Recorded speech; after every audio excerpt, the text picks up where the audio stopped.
You're in for a real treat today. I know this because Ralph has been here for the last 6, 7, 8, 9, however many years. I've known him a long time. He's a resident of Berkeley. Ralph is an inventor and the lead designer of Whirlwind Wheelchair International, a nonprofit company located in Berkeley. Its mission is to make it possible for every person in the developing world who needs a wheelchair to obtain one that will lead to maximum personal independence and integration into society.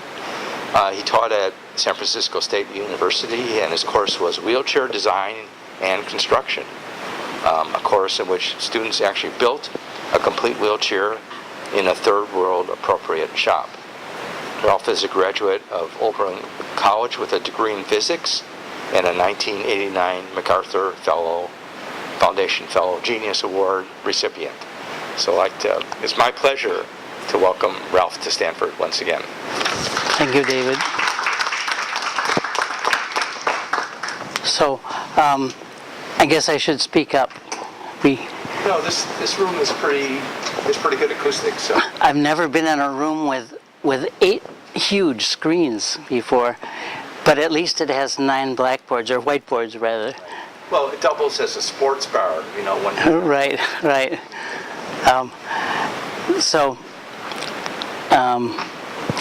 So we have 2 wheelchair riders here, and if you folks could come up, Daniel and Nick,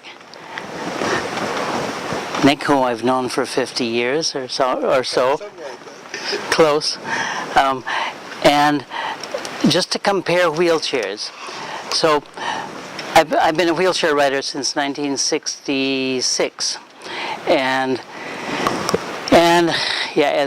as a college sophomore, I slipped on a motorcycle on sand on the road and did a tumble, and so I have a spinal cord injury at the T2, T5 level, just below being in quad. Good luck for me, because I was a mechanic. I was a bicycle builder in high school, and it's hard to weld without good hand function. I know because I've trained a few quads how to weld, and they can do all right. But just in general in the shop, I'm pretty much unrestricted, and that's nice. My first wheelchair, $2,000 to $3,000 in today's money for an ordinary hospital-style wheelchair of 1966, and it looked good to me, as far as I could tell from a distance. When I first got up and mobile in it, I snuck out of the hospital in downtown Chicago, and went as fast as I could get the thing going down the sidewalk, figuring, okay, they're probably going to catch me, and they did eventually, but I want to see the neighborhood as best I can. Got a half a block out of the hospital, and came to about 1.25 inches high crack in the sidewalk, one section above the other. So what happens when you hit one of those at a jogging pace? Bang, you go out. I was lucky that I didn't quite go out, but the chair tipped forward, the footrest scraped on the ground, and the front wheel was basically put out of service.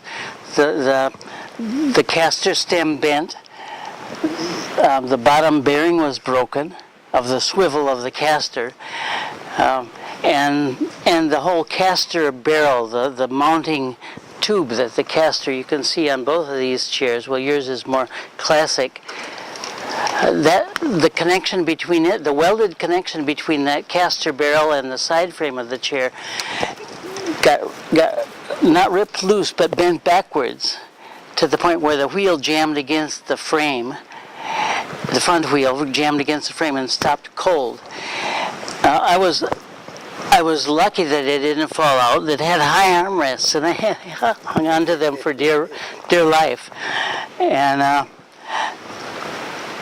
And after I got dragged back to the hospital, I showed the chair to the manufacturer, and they said, "Oh, well, that's really beyond repair. We don't fix chairs that are busted that badly, but no problem. We'll give you another one just like it for free." And luckily, I could keep the first one, so I swapped parts between the two of them as they broke. Eventually, I had 20 fractures in the frame of the chair, and I kept them running for almost not a decade, maybe 6 years. The two of them swapping parts before I finally gave up and started building my own. Now that was a chair. These chairs are similar to what I had. Yours is a little bit, again, more classic. When you hit a crack in the sidewalk, the whole chair tips forward. Your footrests hit the ground, especially if you're tall like you. Your footrests have to be set fairly low. They become brakes. They become brakes, or they become broken, one or the other. And yeah, front. I broke so many footrests in those early years. As soon as I learned how to get it up to speed. Now your chair is much different structurally. Yours is made out of titanium. Can you tell about some of the breakthroughs that are in your chair? It's easy to turn. Easy to turn. I can see you're balanced over the rear wheel, so when you pop a wheelie, you balance with the front wheels not very high in the air. That's correct. Which means you have to be really careful when going up hills. Yes. Lean forward. Leans forward. Oh, but you have anti-tip wheels on the back. Yes, So what are the when you pull out so people can see the anti-tip wheels? What are the pros and cons of anti-tip wheels? Obviously, it keeps you from tipping over backwards on a flat surface. so I don't fall down the stairs. So what's a downside of anti-tip wheels? The downside, you can, if I don't have it on, you can either slip, fall backwards, or fall forward. And if you do have them on, what if you come to a curb and you want somebody to tip you back and help you up the curb? What happens? Then I have to find a ramp, and then You have to find a ramp. Yeah, and then in California 50 years ago, I don't know where you'd find a ramp. You'd find a driveway in the middle of the block, and you'd go up the alley. With no curb cuts. You could go as far as you want as long as you didn't go off the block. Right. That's true. Find someone's driveway and use it. Yep. Because with the anti-tip, you can't tip the chair back far enough that the front wheels would clear even a moderate curb. You have to take them off before you... Can you take yours off? No. Okay. Some of them you can, some of them you can't. But it's generally a hassle. I used to have an anti-tip wheel. Mine was different. It was way behind, and it allowed me to tip way back before it hit the ground. And it was fine, but when somebody, so it could clear a curb because the anti-tip was much higher in the air than yours is.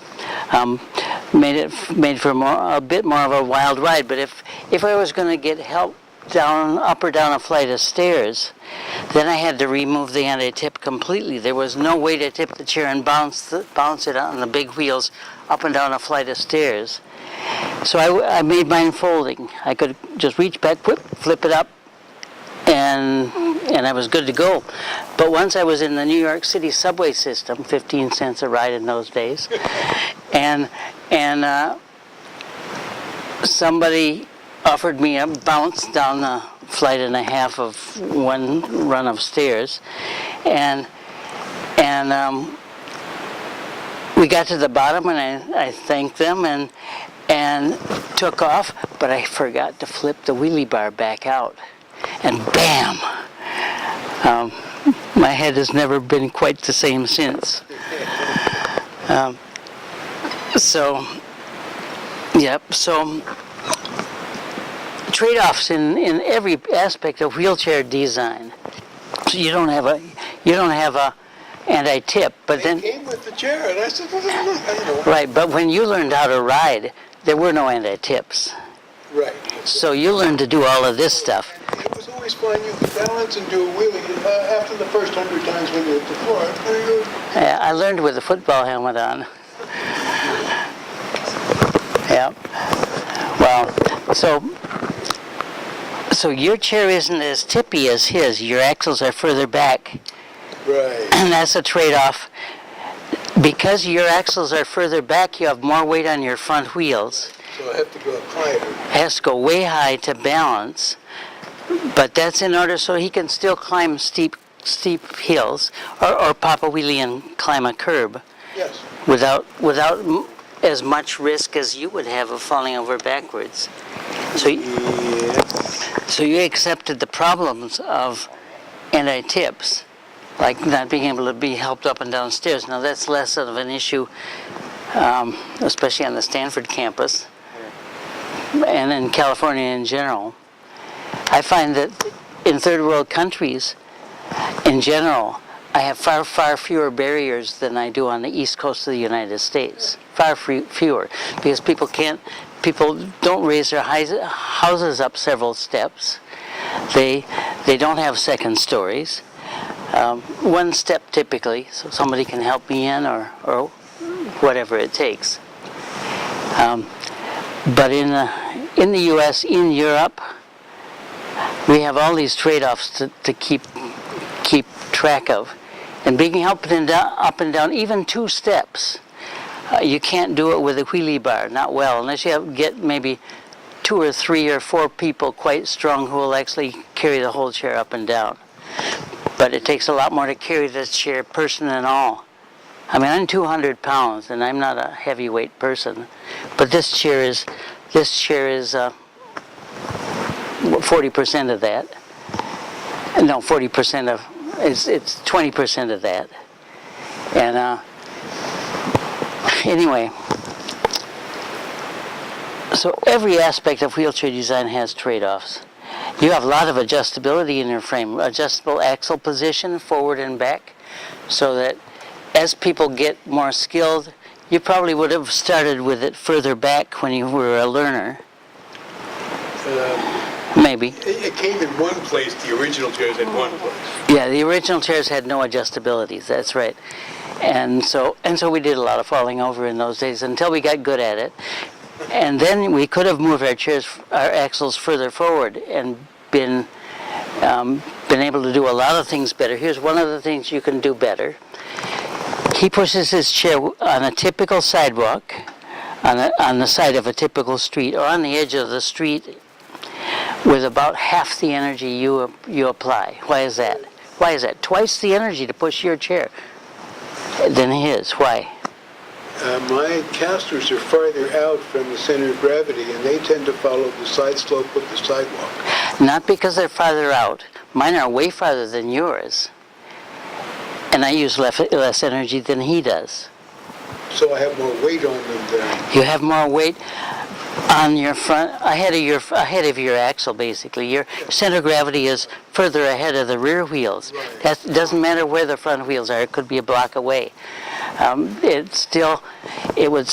Whatever weight is not on the rear wheels, or whatever distance the center of gravity is ahead of the rear axle, of the rear wheels, that serves weight down on that part. If you're on a side sloped edge of street or sidewalk, and they're all, except on a place like Stanford campus, they're all pretty much side slope for rain drainage. And the further ahead your center of gravity is, the more that pulls the front of the chair downhill. You could think of it as just weight on the front wheels. Where do they go? They go downhill.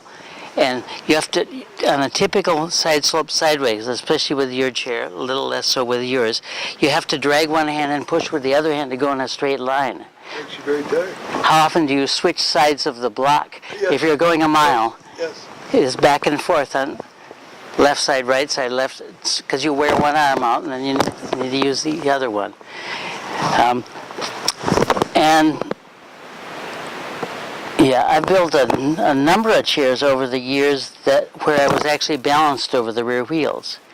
And I had spring-loaded or counterbalanced rear wheels, anti-tips basically.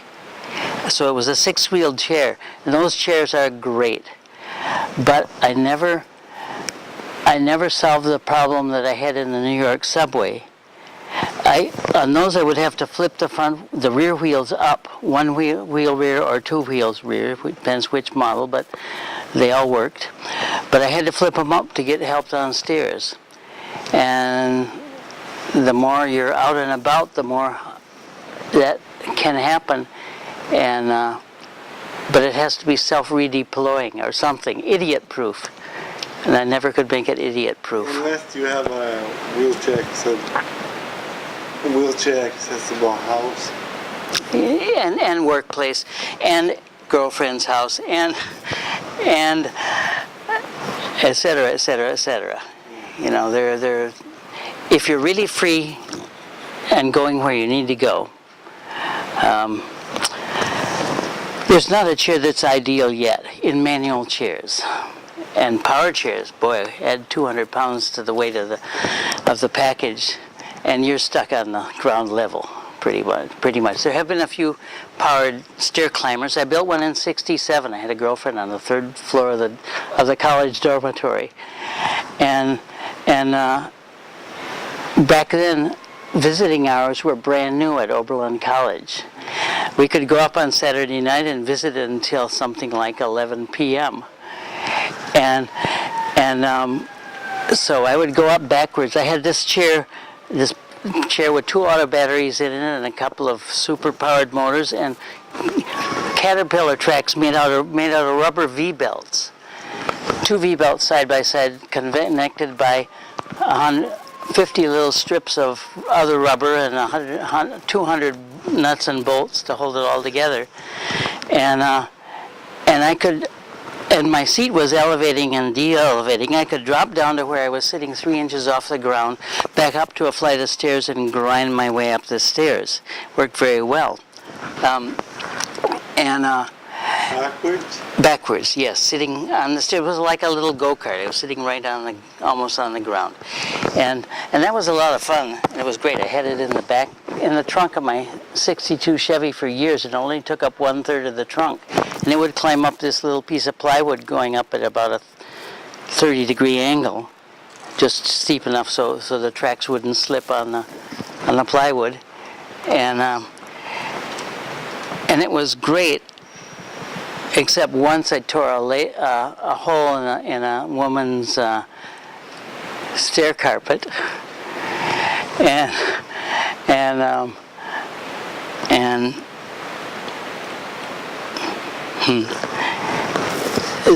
it worked really nicely in the dormitory. That's actually where I tore the hole in the carpet eventually. But I would back up to the 3rd floor and stay until the end of visiting hours, and then I would just start to climb back down, chunk. The tracks were about the chair overall was 3 feet long, 2 feet wide, and 1 foot high, and so I'd go off to the edge of the top of the stairs and rock a little bit and we'd go down and touch the 2nd step. It was always touching 2 steps. The vehicle was 3 steps long, so it was always touching 2 steps. It was very stable, very nice, but it seemed like it always broke down regularly because it was very homemade, and it had a joystick with nothing but little switches in it, so it was either on or off. No proportional control. That had been invented but wasn't yet on the market. the Motorette, 1966. So, yeah, but the chair always broke down, seemed like at 11 o'clock on Saturday night. And it took all night to fix it. What a big problem. Oh well. So, yeah, so chairs. The 20 fractures I had in my frame. Now, your chair was the second chair on the market that was really engineered. That was engineered as well as the bicycle of 100 years ago. I had built bicycles. I knew bicycles well. I still have my 1938 track bike that I bought for $11 in the 50s. Still ride? No. I can, though. If somebody helps me start, or gives me a push on a slope and then catches me at the end, yes. And I've done it a few times just to see if it still feels as good as it did. Bicycles are wonderful. Just the lean and the steer, it's magic. What a wonderful design. And I was in love with bicycles when right across the railroad tracks and off-road. Lived in the country in northern Illinois and would ride to school every day over all kinds of rubble, and the bicycle never broke. And then here I take a very expensive wheelchair, and it breaks half a block from when I first start. It was a shock. And so I started trying to engineer chairs. I helped me and 3 friends put the first strictly sports chair on the U.S. market, called the Production Research Corporation sports chair. It was 6 freaks in an abandoned firehouse, and it had a single tube going all the way from the back to the front casters. Still a very popular design, first of its kind. Now most of the major manufacturers have that on their line of designs. It didn't fold. You could disassemble it, split it in half, take the wheels off, etc. But yeah, those chairs are nice. Now I'm working on making it fold, because it's cheaper than a chair with a fancier frame. And in some places, in some countries, it seems like it's more appropriate. It's just that, why do you need a chair that folds? Well, to fit in the trunk of a little teeny cab, to put in the aisle of a bus. If you're south of the border of this country, pretty much it's old American school buses that people get around on. And either the chair goes up on the roof or it goes in the aisle, or if you're lucky, they've taken out a couple of seats in the very back and you share the space with the chickens.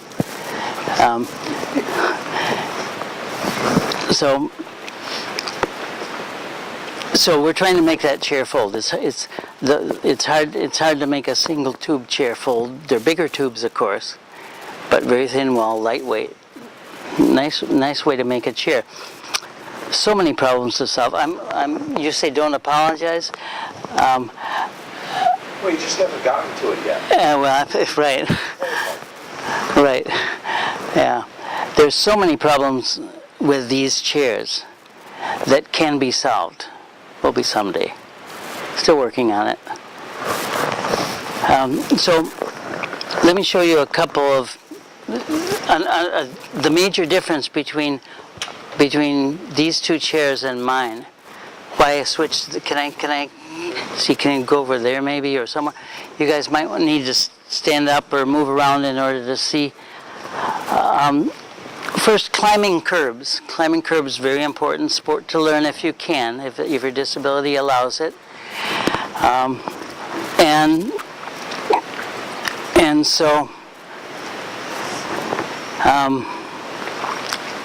So we learned to typically climb a curb by approaching the curb, popping a wheelie at the last minute, and banging up it. I need this to be visible. working on that. Good, all right. And so with a shorter wheelbase, your wheelbase is probably 16 inches. Your center of gravity is 26 inches high, about where your belly button is. If you have a, say, take a Toyota or a Chevrolet, and apply the ratio of 16/26 to the track length to the height of the center of gravity. If you make a Chevrolet that's as unstable vertically as these chairs are, how tall is that Chevrolet? Well, they start with a center of gravity that's really low. That's what a Chevy has, or a Toyota, any well-designed car. It turns out it's 3 stories high. If that car hits a curb, it's still the same length. If it hits a curb, of course it falls on its face. And that's the biggest reason for hospitalization of wheelchair riders in the world today, is falling on your face. Chairs tip forward so easily, whatever you hit, it has that can lift you right up over the fulcrum of the contact point of your front wheel on the ground, and there you are on your face. I was picking something up and Even picking, you weren't even moving. I was bending down, trying to pick up something, and I thank God my arm were covering my elbows. I felt myself going down. I quickly grabbed something, and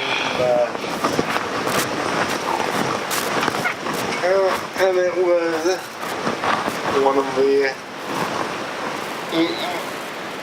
manual wheelchairs. Because, as you know, once you tip forward, there's nothing for you to hold on to. Thanks, David. I want to slide this over a ways and turn it around 180, This way or all the way around.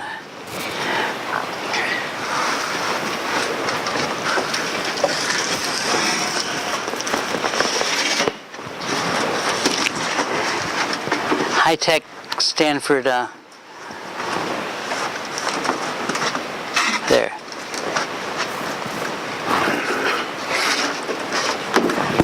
Okay, good.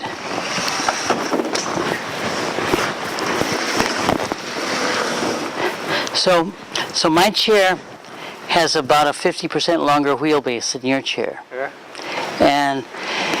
And running a lot of tests at San Francisco State years back, we found that you could run into anything with a chair just this long, provided the seat was fairly far back.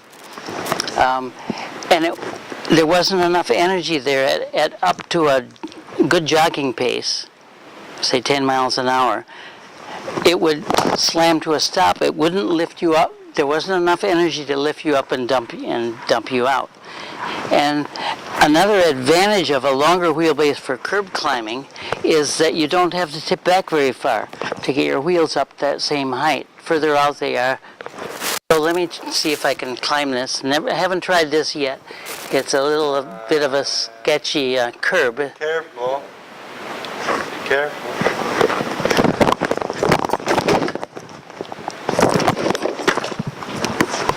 Okay, now I have the feel of it. Get up. Okay, now once I'm up, how do you get down? Again, if you go down, either one of you, your footrest will scrape the ground. Oh, going down forward? Yeah. Right. Yeah, you can go down backward. It's even riskier in some ways. Right. How many injuries have the two of us had together? It's in the hundreds, I'm sure. Practice a life. Right. Yeah. Okay, so, great, the curb works. Okay, now if I drive down, what hits? What's going to hit the ground?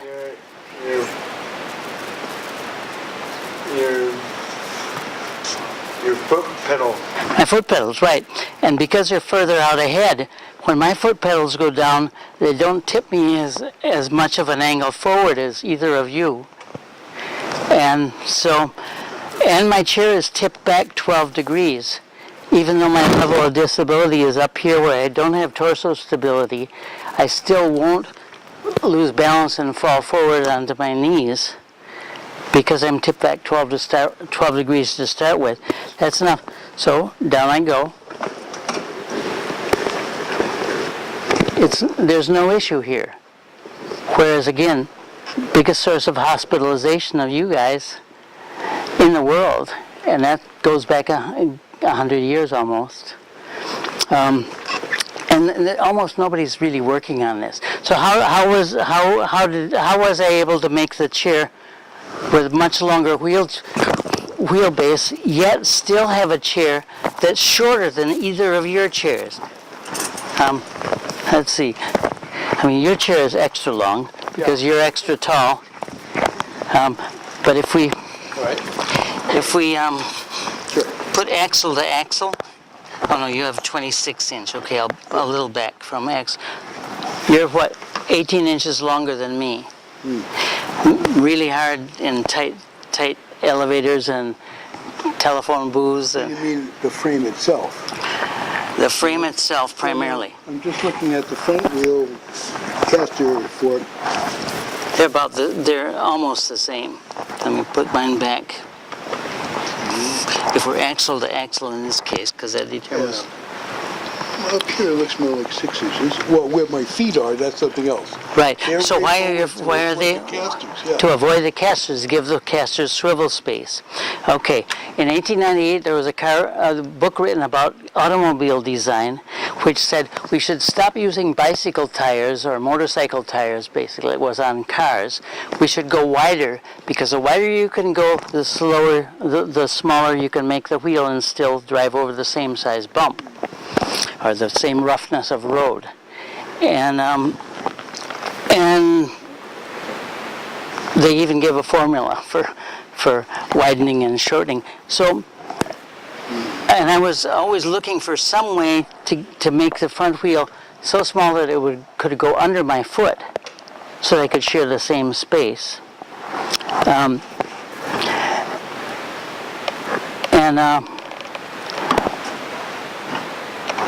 Swivel around like this one does, but still go over the same roughness. What I needed was a really wide wheel, some way to make a really wide wheel. Like this? Thank you. It's also soft, and here it is. The middle of this is solid rubber all the way to the axle, which in my case, the hub of this front wheel is a 60-cent front hub of a bicycle. That's a typical world price, under $1 for a bicycle front hub with axle and bearings, because it's got 100 years of development and competition and so forth. And the bearings on your front, how long do your bearings last? Well, I haven't worn these out yet. I only got this chair last May. But going back in history, I have more often broken the caster forks than needed to replace the bearing. okay, all right.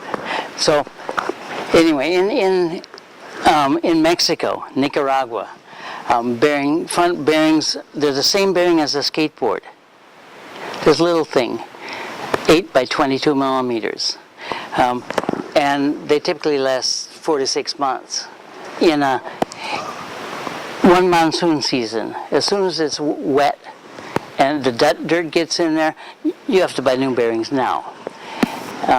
These front wheels have been, I don't know how long they last because I've never worn any out. They last as long as the chair lasts. Bicycles are designed for operating in dirt. The bearing design is way different. The little skateboard bearings are sealed industrial bearings, and the balls in them have a curvature only 2% smaller than the groove in the inner, the outer races of the bearings. Bicycles have a ball that's let's see, the curve of the races is 50% bigger than the curve of the ball. So the balls roll only on a little line in there. If you take an industrial bearing like yours, get any kind of dirt in it, like it's in a rainy season living off-road, like if you're a Nicaraguan, everywhere is off-road basically. And How do you get from your wheelchair out to walk road? oh, we'll get this. Okay, I'll work on that. So if you get a little dirt in a regular industrial bearing, the dirt just, because it's such a tight fit between the balls and the races, the dirt just grinds and grinds and grinds until the bearing is destroyed.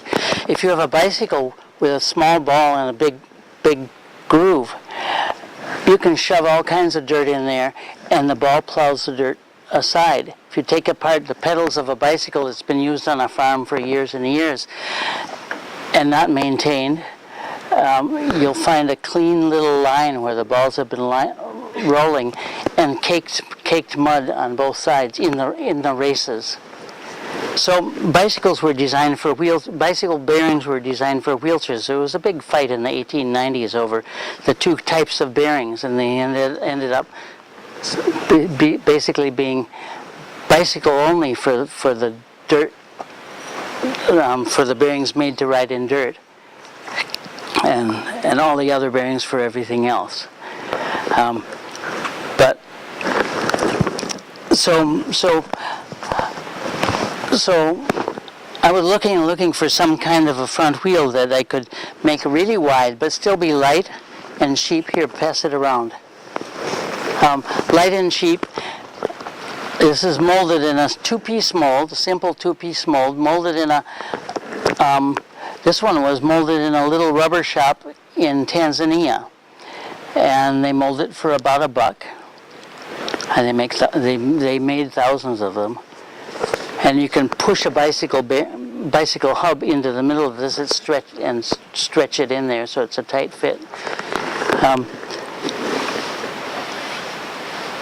So I tried all kinds of things for front wheels. Started working in developing countries in 1980. Mainly because I couldn't find much help in the U.S. But when I went to Mexico, first place I'd visited, and ran into a bunch of wheelchair riders, they had the same broken in 20 places chairs I was used to. And in many cases they had reinforced their chairs and made them stronger. And they knew a lot more than the Americans did. They were working harder than we were. We were mostly figuring out how to pay that $2,000 equivalent for our next chair. And they were trying to figure out how to make their chairs really stand up. And so I ended up getting help from people in developing countries, have been ever since 1980. And See some slides? yeah. Yeah, can we turn them on? Oh, this is, all I have to do is push the button, I guess. We don't have to load the carousel. Let's see, forward. Oh yeah, here's a typical commercial chair, American style hospital chair. After just a little bit of use in Zimbabwe. And that's like the chair I started with. It's the standard chair. And when most of the chairs in the developing world come from the north, they're giveaways from the north. When a chair gets old here, you have a choice of either paying the garbage man an extra $5 or $10 to haul it away, or donating it to one of the many organizations that takes them to developing countries and deducting, say, $500 from your income tax. And so a lot of our hospital-style chairs end up getting sent south. Our standard chairs, the chairs that somebody might use for 6 months till they don't need it anymore, and they end up in piles behind all the hospitals and rehabilitation facilities pretty much all over the world. If I need a spare part for a standard type chair, I just look behind the hospitals, and there they are. Yeah.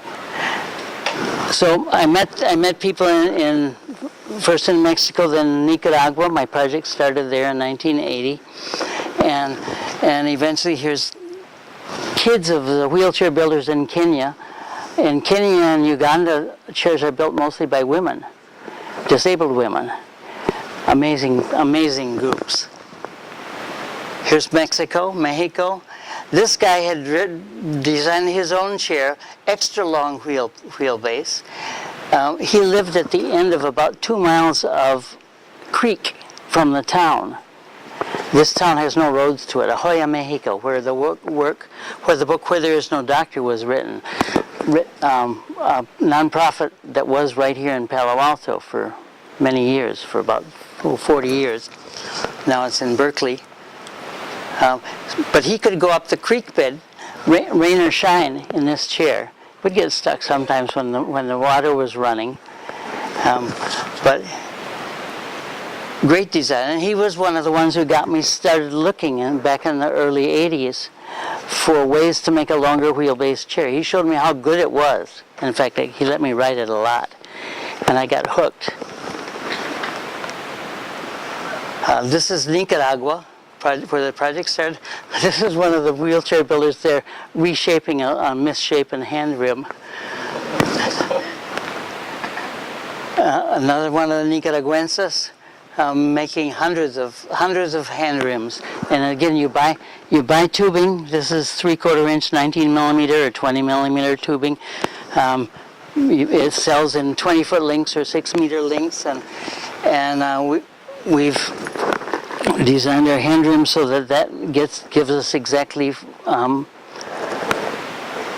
hand rims, and we bend them around a wooden form or a steel form if it's one of the shops that's upgraded.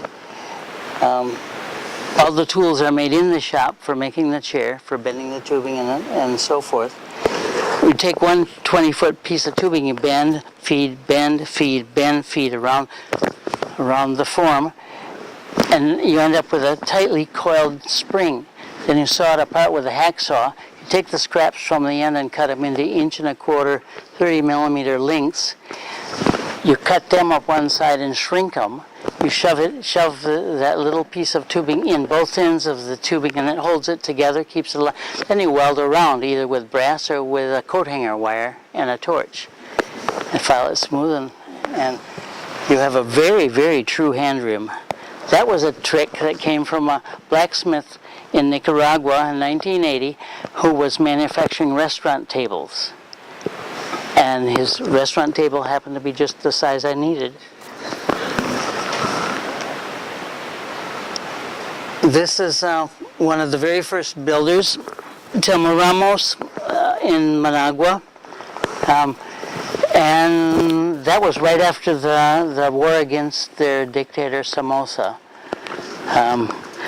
And it was, times were hard. A lot of newly disabled people, mostly riding, again, old hospital chairs from the north. I met 4 kids, teenagers, sharing one chair in one of the one rehabilitation facility, a teeny little hospital, and so they were sharing one chair between the 4 of them, and their chair again had over 20 fractures already. There was a blacksmith down the street who had taught them why it broke each time it broke, and then if it broke on one side, then they would reinforce the other side so it would never break. Their chair was a great lesson in good engineering, like the bicycle again of 1890. So all of these newly disabled guys were being kind of pushed aside. Oh, well, no sense going back to school because there's no job. You can't do anything. They wanted to turn things around, and so they they established a marathon all the way across Managua, about a mini marathon, five-mile marathon, and they all arrived. They generated as much publicity as they could. Both newspapers took it, even TV had it. We had just finished our first. It wasn't long wheelbase yet, but our first folding, simple, locally made chair, made all out of stuff we found there, mostly in the junkyard. And she was a highly skilled writer, had been writing since she was a kid. Polio was her disability. And she was from the group of 4 of us who did the first designing and got the little shop going. We got money from USAID, Carter administration money. Carter's administration contract, basically. And they were the recipients. They established a non-profit Center for Independent Living in Managua, still functioning. And the 4 of us, 3 of them, me when I could get down there, I was happy to go whenever I could. We got it going. So they held this marathon, and it was a kind of a. They didn't have wheelchair basketball yet. Their chairs were really not up to it, but this was a real turnaround for people's attitudes toward disability. It hadn't. Kids with significant disabilities were not allowed in schools in those days. She had never been past 3rd grade. They carried her to school until 3rd grade, and then the principal said, "We can't deal with this anymore." And so they held this marathon. All these guys did, but they didn't know she was going to enter, and because her chair was way advanced, she left them in the dust. Ever since, she's been building lots and lots of chairs. We got married 2 years ago. And now she's trying to get papers so she can visit for more than 90 days here, and she cannot yet. Nor have I got papers in Nicaragua, but the rules are different there. I'll get them eventually. It's just a matter of time there. Here it's a matter of who knows what.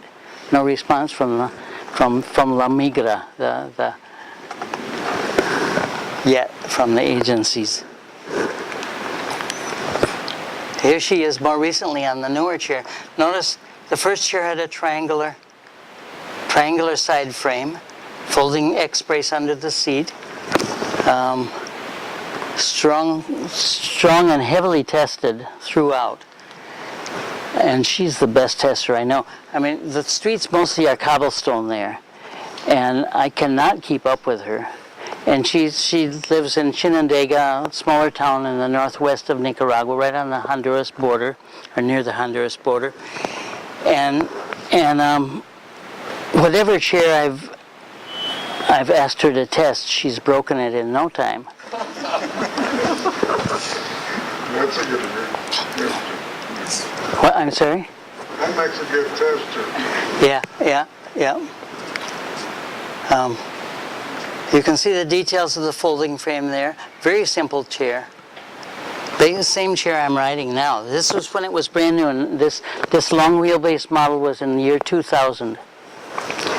I had been not long before that to Zimbabwe, and I had seen this front wheel, but in a big 14-inch size on push carts. 2 kids were pushing, 2 12-year-olds roughly, were pushing probably 400 pounds of vegetables to market over gravel and rock roads. And I saw that wheel with the curved in, just a simple design, a really easy to manufacture design and a good design overall. I saw that design, I said, that's what we need. And through set aside the dozen different designs I was working on for front wheels at the time, made out of wood or metal or rubber or and other materials. So that opened it up for us.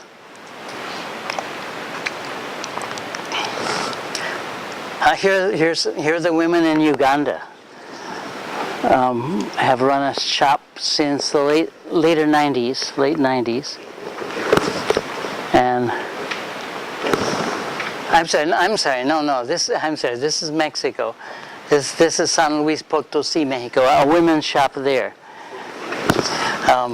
There's Uganda. This is Sharifa, one of the two co-founders of that shop. And here she is.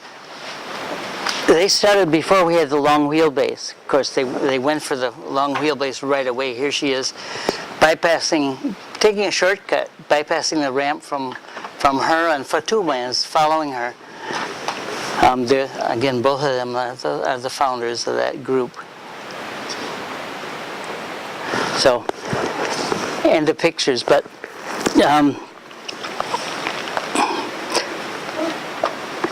so these chairs have now been made in 40-some countries, and there are about 100,000 of them out there, or have been made. Some of them have been retired by now.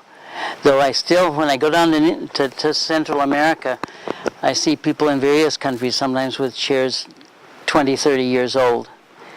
And I'm really happy to find them, first because I like to meet the people and find out how they're functioning and what's their life like, and often end up visiting in their houses and even spending time. Thelma and I travel every chance we get. Could you tell us a little about Whirlwind wheelchairs? Okay, yeah, sure. Whirlwind started again under USAID sponsorship in 1981. Eventually grew into a group that had done training sessions all around the world with people from one or more countries, up to 1 to 6 countries at a time, or 1 to 6 groups at a time, in which experienced mechanics with disabilities, if possible, would get together in a period of typically 3 or so weeks. Everybody would build a chair, complete, including sewing the upholstery, bending the rod for the brakes. You have to have really good brakes, because otherwise the chair will scoot away from you when you're trying to transfer. We would bend the forks. The one thing we wouldn't make are the tires and the bicycle hubs. We would make our own rear hubs, because we can't use a bicycle hub in the rear because the axle is too thin to be supported on one end. It'll always bend. If you do this with a bicycle axle, it's history when you're done. The forces are greater inward than outward, by the way. Wheelchair axles, when they fail, usually bend downward, not up.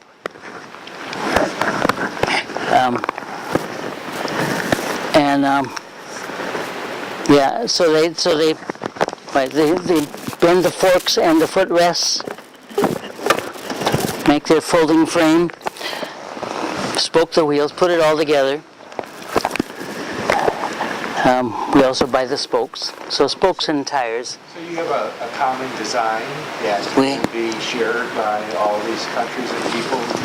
Yes, once the shops get going, there are lots of other specialized designs that some of them have learned how to make, like kids' chairs,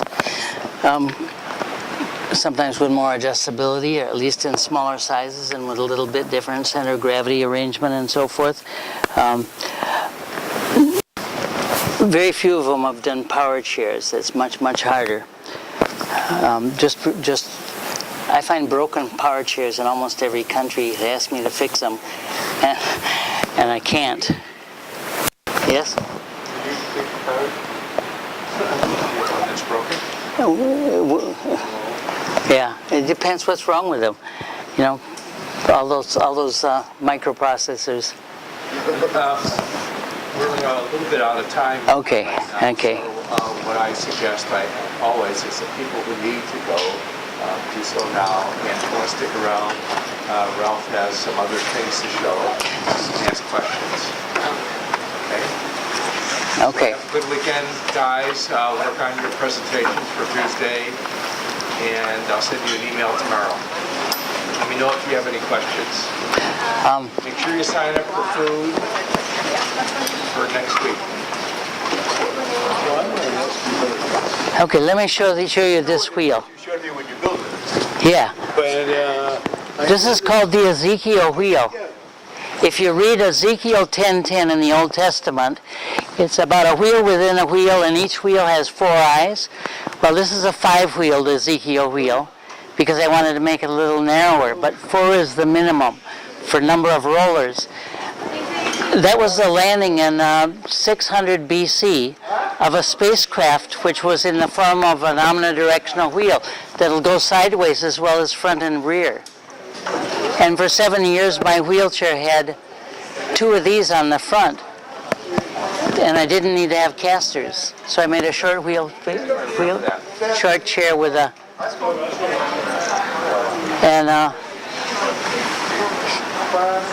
and this is one of the remains of one that I ran for 7 years. It eventually, the bearings went bad inside it because they were sealed bearings, and I rode it in too many oceans. Salt water is not good for bearings. And you said you use it in your car? Yeah, It's too big. like that. It's like Abby's wheelchair uses the same kind of omnidirectional wheels. So what the neat thing about these is they don't caster. Because they go rode forward and backwards and sideways at the same time. Under your feet, right beside your feet.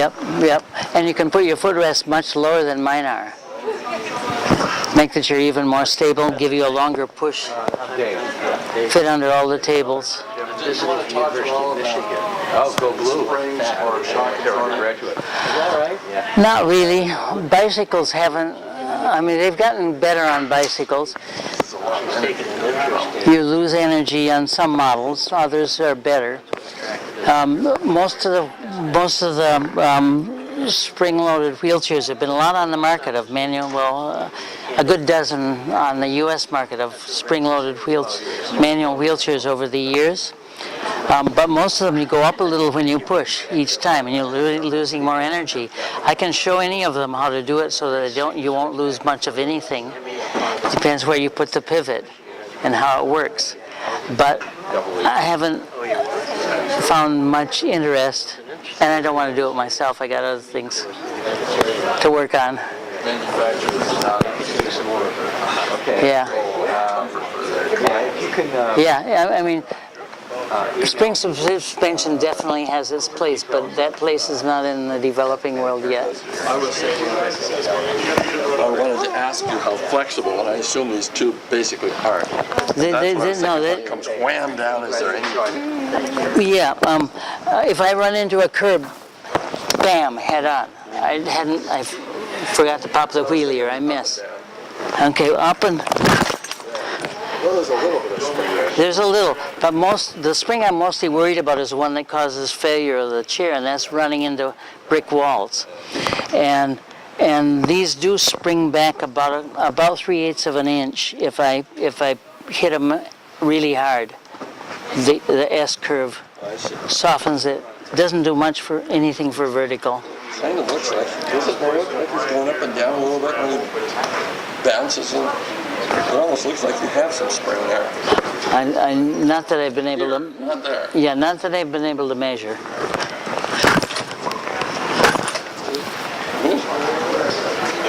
This beautiful design is so graceful, as well as functional. It's incredible. So you did so much from like bicycle, so Yeah. if I understand, you cannot really recycle a bicycle to make use of something. Yeah, there've been various people who've done that, and then told lies about it, and raised a lot of money in one case, but it was never a good idea, honestly. Because it won't last. You can make it really. You can make a chair out of almost anything if you design it strong enough. Right? You can make it out of bamboo, except there's a water problem. So if the rainy season is long, you can make it out of wood or plastic or whatever. Only a few of the chairs around have been designed to be strong enough, just in all ways. I see, because when I first saw your wheel so different than theirs, I thought, oh, you might have like replaced that with your bicycle wheel. But it sounds like it's not. Well, the tires, tubes, rims, and spokes are all bicycle. The hub is with a fatter axle, a stronger axle. Oh, I see. So you just replace the axle. Well, I have to replace the whole hub because the bigger axle doesn't fit in a bicycle. Okay. And I think these are... Because I see your tires seems to be a lot better for outdoors. Yeah, it also makes the chair heavier and wider. So it's a trade-off. It's fine. We're sitting down. Yeah. So you teach the people how to bend the frame and make it? Yep. Well, I find people there who are already doing it, like making restaurant tables. They already know how to make the handroom if they're making restaurant table, circular ones, little ones. How about the sitting cushion? Because a lot of people will need like sitting cushion. That's a big problem. We usually look for, if you feel the cushion here, the base is scrap cushion, like little chips of old cushion or scraps from a factory that then they glue it together and it makes a much stiffer foam. It needs to be pretty stiff, otherwise after 6 months or a year it goes down. And then your bones are hitting the seat, and again, that's one of the two main reasons people with wheelchair riders die young, is from pressure sores. And in fact, that's the one biggest reason of people with spinal cord injury die young. Yeah, so this cushion it has a few tricks to its design. On top is a extra. Feel this is much stiffer than even what's inside there. And so this cushion is now 10 years old and it's still surviving. But I've had to buy carpet padding twice and add it to the bottom of it to raise me up as the cushion slowly sags. Yeah, and it also in the back corners here, it comes up very high. 5 inches is 4 inches here. Only half an inch. My bones are only half an inch from touching in the middle. And it comes up all the way 5 back here, because that's kind of, I'm always looking for places to put more support. Most wheelchair cushions don't support you in the back corners, and thus they have 20% of your weight extra is put in other places where you might get a sore. So you kind of almost like a bucket? It's a bucket, yep. Yeah, one of the nicest ones I did here in Palo Alto in the 70s with people at Stanford Children's Hospital. They took a mold of my butt, a plaster cast. Okay, that would be custom made. Yeah, but that's the problem. And so is this one custom made. This one is pretty much that shape. It's using more flexible materials than the fiberglass that I eventually molded from the cast they took. So that was a hard cushion, but it still worked fine. The cushion can be made out of concrete, and if you always sit in the right place, it works. Well, I guess the key is sitting in the right place. Right. What about memory foam? Memory foam in my view is a fraud. It doesn't have any memory exactly. It only is slow moving. Right. It's a shock absorber foam. It's good for shock absorbing if you have a bounce problem, but it's not taking your shape. If you do a pressure to deflection curve of a memory foam and a regular foam, you'll find that the memory foam is equal in pressure to deflection once it settles, once it finishes its slow motion, to a apparently much softer regular foam. So a lot of the memory foam cushions that have been made for wheelchair riders have been way too soft, even though they feel pretty stiff. And if you make it right, it's a good foam in that it lasts a long time. It's a highly resilient. It's like latex. Both of those two last for years, whereas most plastic foams go flat in 6 months or a year. I was thinking that when you sink down into it, then it would also be giving you a little bit of that lateral. Once you're in it. Yeah, well, sure, but regular foam does the same exact thing. Well, that's why I wondered. Yeah. Cool. Oh. So to your point, you rather to be hard and have an even, have the right surface. It should have the right shape. It should have your shape the opposite of your shape, and that's your shape when you're pushing on the soft parts. So the fellow at Stanford who did the cast of my ass, he pushed on it as it set, just like he did with artificial leg casts that he would make. He was a prosthetist. And Wally Matlock. Nick, do you know Wally Matlock? Pardon? Do you know Wally Matlock? Sure. Of course you do. Anyway, he's the one who took the plaster cast of my ass. And he pushed in on it so as to give it an exaggerated shape of me, so that I would bear more of the weight on the soft spots than the hard spots. And on this one, I've done the same thing, and I've exaggerated even more, so my ischial tuberosities, two little butt bones, are touching nothing. They're floating in the air, except for what they get from this little 1 inch of top foam.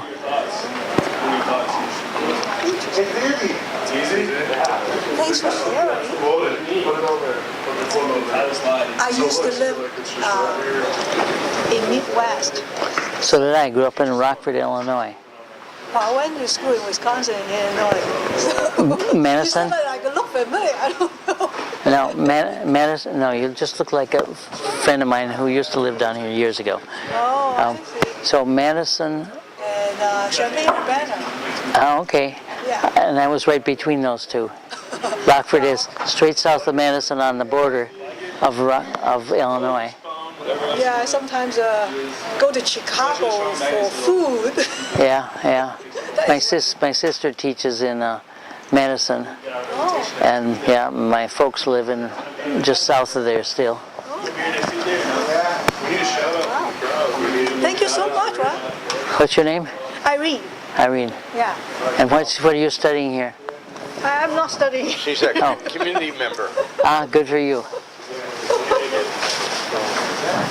So David, thank you. So this thing we need to move